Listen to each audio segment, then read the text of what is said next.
لینک یعنی یو شي سره لینک کول، رابطه کول. تاسو دا الریډي په ورډ پروګرام کې سټډي کړی ده. دا موږ کولی شو په زیاتو طریقو سره فعال کړو. د انزرټ ابجیکټ له لارې یعنې په مختلفو قسمونو سره فعالولی شو. خو زه غواړم د ورډ پروګرام سره لینک وکړم. لومړی اکسل باندې مایس کوو، ورډ پروګرام خلاصوو. په ورډ کې ورته یو ټیبل جوړو، ټیبل انزرټ ټیبل. اوکې، ټیبل جوړولو څخه وروسته ټیبل سلیکټ کوو، ایډیټ ته ځو، دا کاپي کوو، ایډیټ کاپي، اکسل واپس خلاصوو، ایډیټ ته ځو، پیسټ سپیشل، پیسټ لینک لیکو، پیسټ لینک. اوکې،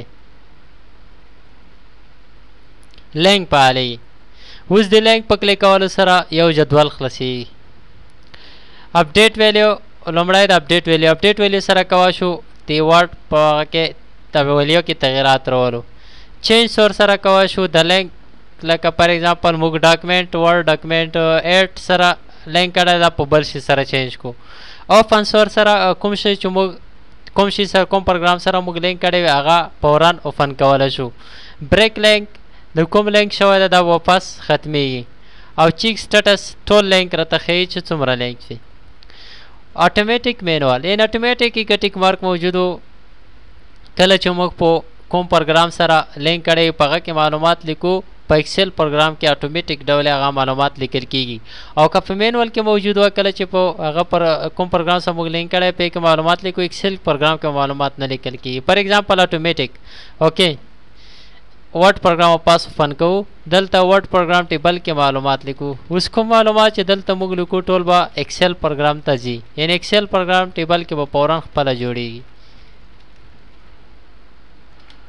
دا دی خپله ورته راځي کوم معلومات چې موږ ورکړي وو.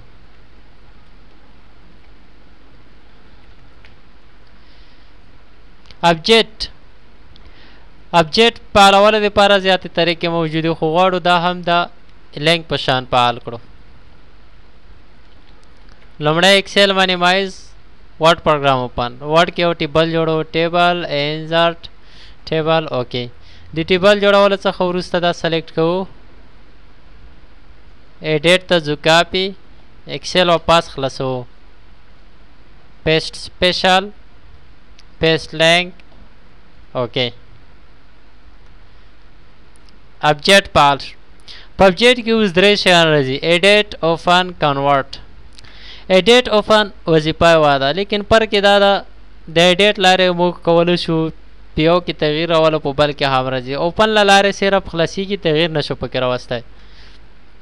یعنې اوس کوم پروګرام سره موږ لینک کړی ده، که اوپن کلیک کوو هغه پروګرام راته خلاصېږي، او که ایډیټ کلیک کوو هغه پروګرام راته خلاصېږي. پر ایگزامپل اوپن مې کلیک کوو، کوم پروګرام سره موږ لینک کړی ده هغه به راته خلاص شي. ابجیکټ اوپن هغه خلاصېږي، یا همداسې د بل ایډیټ هغه خلاصېږي. یعنې فرق یې دا ده ایډیټ سره تغییرات پکې راوستی شو، اوپن سره صرف خلاصېږي، تغییرات نشو راوستی.